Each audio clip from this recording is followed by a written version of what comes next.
Palabra Gorka Goiri, ingeniero industrial, y está en el grupo Bayan como el cargo de director técnico de formación preventa. Gorka, cuando quieras.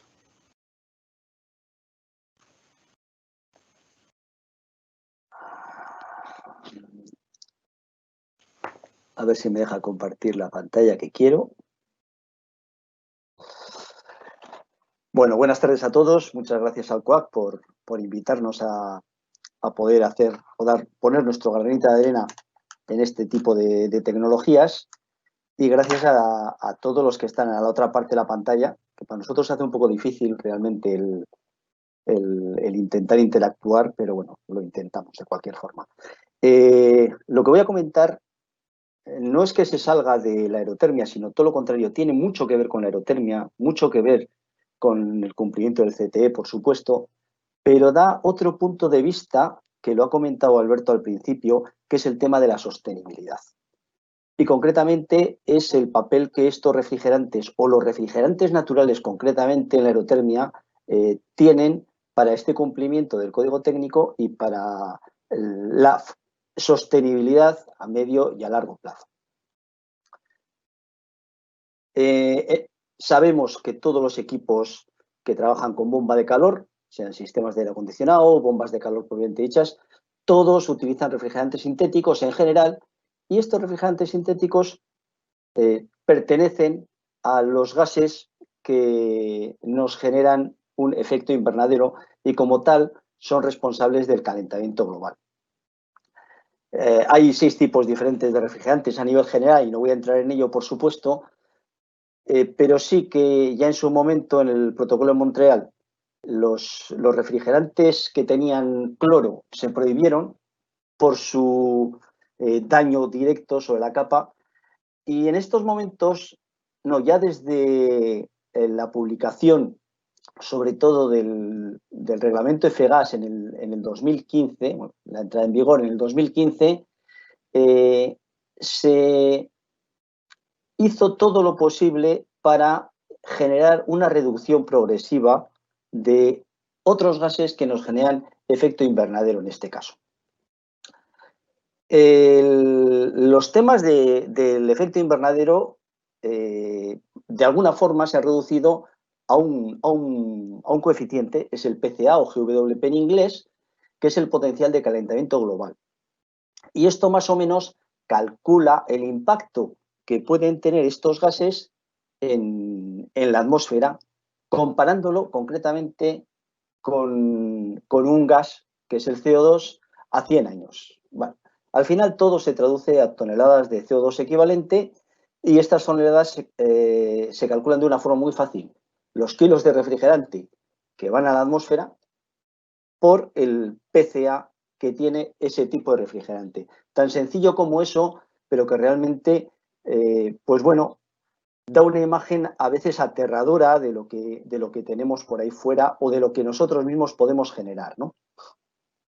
Este reglamento EFEGAS del 2015 pues fue una innovación drástica respecto a lo que proponía. Concretamente, calcularon los gases que se habían utilizado en el 2015 con efecto invernadero, calcularon las toneladas equivalentes de CO2 de todos esos gases y dijeron, bueno, a partir de ahora vamos a reducir o hacer reducir la utilización de esos gases, o concretamente de la cantidad respecto al inicial de CO2 equivalente, cada 3 años, y vamos a ver al final cómo lo dejamos.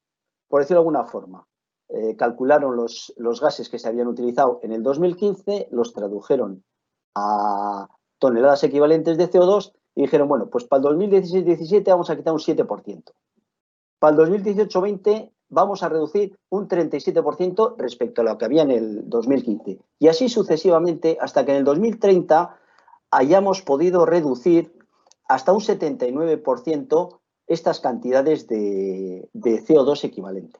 Y si ahora analizamos los equipos que utilizan este tipo de refrigerantes que había en el 2015, los que utilizamos hoy en el 2020 o los que se utilizarán en el 2030, vemos que hay una variabilidad, pero hacia arriba. Es decir, hoy se utilizan bastantes más que los que se utilizan en el 2015 y en el 2030 pensamos que se utilizarán todavía muchos más. Con lo cual, a priori, esta reducción de cantidades equivalentes de CO2 se nos hace un poco difícil. Luego, esto además genera otro tipo de cosas. Esta reducción genera otro tipo de cosas como aumento de precios, posibilidad o imposibilidad de producir porque se han acabado las cuotas, existen unas cuotas para los fabricantes, etcétera, etcétera. Vamos a ver esto, si se puede arreglar o no se puede arreglar.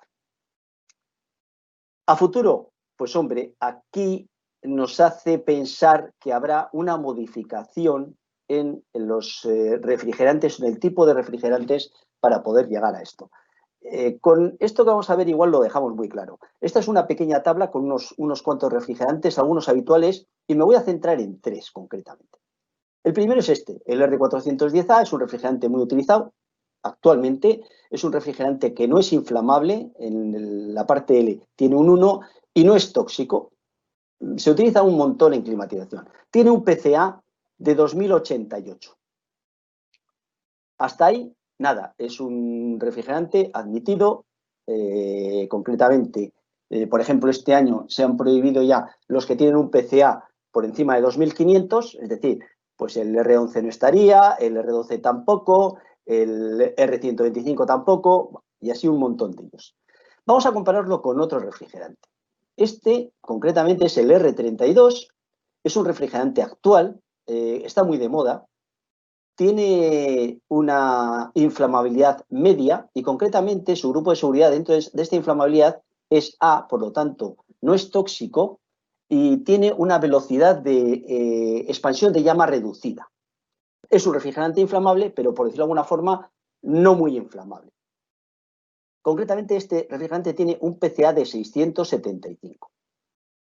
Y luego lo vamos a comparar con otro, este por ejemplo el R290, que es un refrigerante inflamable, no es tóxico tampoco, porque es A, y este tiene un PCA de 3. Vemos la diferencia entre 3 refrigerantes que se están utilizando hoy en día. O sea, no es una cosa que nos imaginemos, son 3 refrigerantes que se utilizan en climatización, además, o en equipos de climatización. Para poder llegar a esos valores o esas bombonitas más pequeñas que nos proponía el reglamento EFEGAS, pues hay diferentes formas, está claro. La primera es reducir las cargas de refrigerante. Cuanto menos cantidad de refrigerante utilicemos en nuestros sistemas, menos será lo que necesitamos en emisiones de CO2 al ambiente. También podemos utilizar reduciendo el PCA, como lo hemos visto. Si los equipos son más eficientes, necesitaremos menos cantidad, menos potencias, con lo cual reduciremos. Y, a su vez, los temas de reciclaje son muy importantes respecto a las posibles reducciones de CO2 equivalente. Esto se traduce con una cosa que se llama el TEWI, que es el impacto de calentamiento global, que tiene en cuenta este tipo de cosas.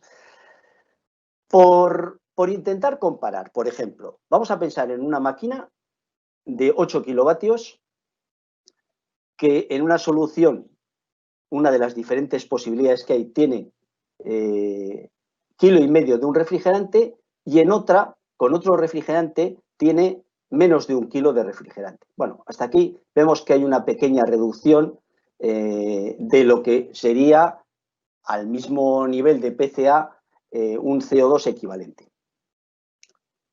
Vamos a pensar que este refrigerante es un R32, que tiene, como hemos visto, un PCA de 675, y este otro refrigerante es un R290, que en este caso tiene un PCA de 3. Es muy fácil hacer las cuentas de la cantidad de CO2 equivalente, tanto como esto. El CO2 equivalente de este R290 es 2,7 kilos de CO2 equivalente.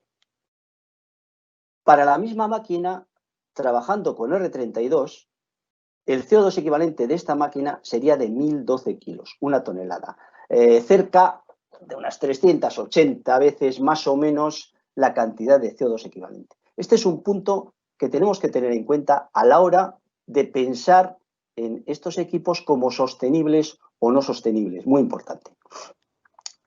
Y hay una cosa que está clara, si os acordáis, Este equipo, por ejemplo, de los gases que hemos visto, eran inflamables y este era inflamable, pero menos porque es un A2N.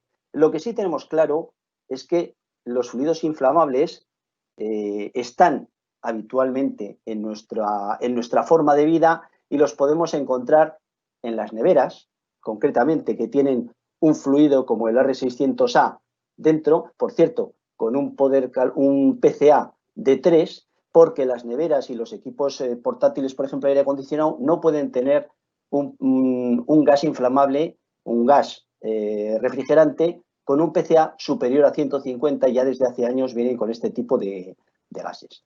Lo mismo, pues algunos equipos de aire acondicionado, sistemas que encontramos en los supermercados, trabajamos con otro tipo de gases, etcétera, etcétera. Estamos acostumbrados a manejar fluidos inflamables y a priori no son peligrosos siempre y cuando se cumplan las normas de uso.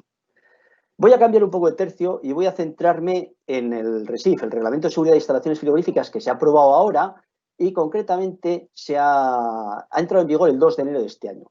Este reglamento es un reglamento que el anterior era del 2013, 11 o 13 si no me equivoco, y bueno, define todos los sistemas que trabajan con instalaciones frigoríficas, cómo hay que hacerlos. Bueno, pues concretamente en este reglamento se ha introducido una instrucción técnica, la IF20 nueva, que da un cambio bastante grande a la utilización de sistemas refrigerantes, con fluidos refrigerantes de instalaciones frigoríficas, pero concretamente centrados en sistemas de climatización.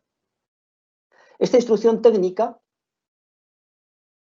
está indicada para sistemas indirectos cerrados. Es decir, una cosa como esa que veis, que tiene todo el gas ahí metido y nada más, no hay gas por ninguna tubería. Concretamente, que se utilizan en instalaciones térmicas de edificios. Esto es importante, porque, por decirlo de alguna forma, ven que existen unas carencias respecto a las instalaciones en edificios. Formado por uno o varios equipos, bueno, eso ya depende, y en los cuales no se modifica ni el circuito frigorífico ni la carga de refrigerante. Todo el refrigerante va aquí y a partir de aquí sale agua, que es la que se mueve por el edificio. Y estos equipos deben estar instalados o bien en el exterior o en salas de máquinas no ocupadas o similar. Si tenemos en cuenta estos condicionantes, siempre y cuando no haya presencia de refrigerante en nada habitable, en ningún recinto habitable, podemos instalar este tipo de cosas incluso hasta 70 kilos de carga. 70 kilos de carga en las cantidades que estos sistemas compactos utilizan pueden llegar aproximadamente hasta 1000 kilovatios, más o menos. Y para el caso de que tuviéramos que instalarlas en salas debidamente ventiladas, podríamos hablar, o hay un tope de 5 kilos, que viene a ser aproximadamente equivalente a unos 70 kilovatios. A partir de ahí ya sabréis que tendríamos que hacer salas de caldera según el RITE o colocarlo en el exterior, con lo cual, bueno, nos da realmente unas cantidades de instalación muy interesantes de cara a vivienda o edificios de viviendas. ¿Qué aspectos genera esta IF20? Pues para empezar, flexibiliza mucho lo que es la instalación desde el momento que estas instalaciones las pueden hacer empresas frigoristas nivel 1, las básicas, por decirlo de alguna forma, o incluso empresas habilitadas para el RITE, un instalador de calefacción. ¿Por qué? Porque normalmente solo se trabaja con agua, no se va a trabajar con el fluido refrigerante. Existen también un tema de mantenimiento respecto a eso, hay que hacer algún tipo de contratación de mantenimientos, etcétera, etcétera. Bueno, lo cierto es que esta norma, el propio RESIF, si vamos a utilizar los requerimientos o el tipo de instalación en climatización y con esos condicionantes, concretamente es para sistemas compactos, que no son split, los que llevan todo el refrigerante, como se ha explicado antes, en la propia unidad exterior, de esta forma se puede simplificar las condiciones de instalación. No voy a entrar nada más porque realmente, bueno, entraríamos en algún punto más, pero sin eso. Unas conclusiones. Las soluciones de bombas de calor, como se ha visto ya, son unas soluciones muy versátiles para el cumplimiento del código técnico, porque a priori se adaptarían casi a cualquiera de las soluciones habituales, incluso en cualquier parte del Estado. Por las normas que tenemos ahora medioambientales y lo que hablamos de sostenibilidad, se tiende a refrigerantes con bajo PCA para poder cumplir con esos requerimientos de cuota y, bueno, para tener, pues, no tener variabilidad en precios, etcétera, etcétera. Estos condicionantes al final, ¿a qué nos llevan? A que los refrigerantes vamos a volver a los refrigerantes naturales. Muchos de los refrigerantes, de los que hemos hablado antes, de los tres concretamente que hemos hablado, el 410A, el R32 o el R290, hay uno de los tres que es un refrigerante natural, que es el R290, y los otros dos, el R410 lleva muchos años, el R32 es un refrigerante nuevo, pero son refrigerantes de transición. ¿Por qué? Pues porque al final la única forma de poder conseguir las cuotas que nos marcaba el EFEGAS va a ser trabajar con este tipo de refrigerantes que tienen unos PCA muy, muy pequeños. Estamos hablando de 5 hacia abajo. No se puede utilizar cualquier refrigerante para cualquier cosa y para cualquier aplicación. Entonces, bueno, cada uno de estos tres, por ejemplo, que tengo puesto, que son tres refrigerantes naturales, pues tiene su tipo de aplicación. Hay que tener en cuenta que estos refrigerantes, todos los refrigerantes naturales, y me explico, todos tienen dos problemas. O son tóxicos o son inflamables. Pero lo mismo que llevamos con neveras con refrigerante inflamable dentro de ellas en nuestras casas desde hace muchos años, o utilizando gas natural, por ejemplo, para quemar, nos tenemos que habituar a trabajar con ellos, y con los refrigerantes pasará exactamente igual. ¿Alguna otra conclusión más? Este reglamento RESIF abre una puerta con la IF20 para ese tipo de instalación de equipos compactos muy sencillos de instalar, porque el instalador solo trabaja con agua y en unas condiciones de seguridad muy altas para trabajar en sistemas de climatización. Nuestro punto de vista, y somos un fabricante que tenemos absolutamente de todo, tenemos máquinas compactas, máquinas split, sistemas de recuperación, sistemas de combustión, etcétera, etcétera.